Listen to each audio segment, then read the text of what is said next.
Here's part two of books I've really loved and really enjoyed and highly recommend if you want to lead a more elegant, elevated, and sophisticated everyday life. Book number one is the classic Marie Kondo's first book, which is The Life-Changing Magic of Tidying Up. What really stands out about this book is the emphasis on focusing on your future and the future person you want to become and making sure all of your physical objects represent that person. Instead of focusing on what you want to get rid of, focus on what you want to keep as a true representation of who you are meant to be in the future that you can embody in the present. Her method is very extreme, of course. It is telling you to do everything in a very swift motion. You have to read the book to really get the essence of what she's getting at. And I know I've gone too hard in the minimalism spectrum before, so I do caution against that. But I do think the overall themes of this book are very, very important. And it's really important to reflect on who you want to be and to make sure your physical possessions represent that. Book number two is Essentialism, the Disciplined Pursuit of Less. What I really like about this book, again, is the emphasis on making sure that all of your daily activities and everything in your life is pulling you closer to the person that you want to become so that you can ultimately hit your goals. It talks about this very important theme.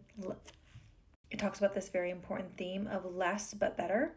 Not necessarily that less is better, but making sure that what you do have is always more elevated and better.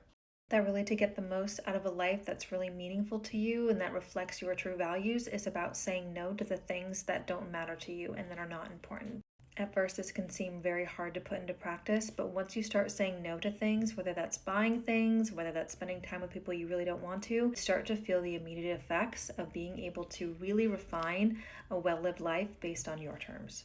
These last couple of books are a little bit more on the woo-woo spectrum, but they are books by Rhonda Byrne. I really, really enjoy Rhonda Byrne. Rhonda Byrne first wrote the book The Secret way back, I think, in 2006. It was a pioneering book on the law of attraction and I think has sold multiple millions of copies. She's come out with other books in the previous years. The Power is one of my all-time favorites. I have it on audiobook.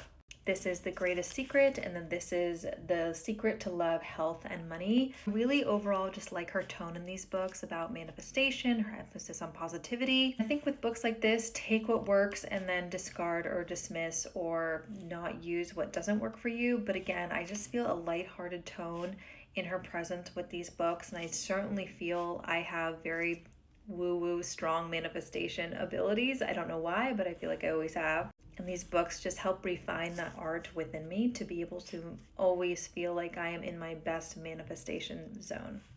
I quite enjoy reading books. Let me know if you want a part three. I have more.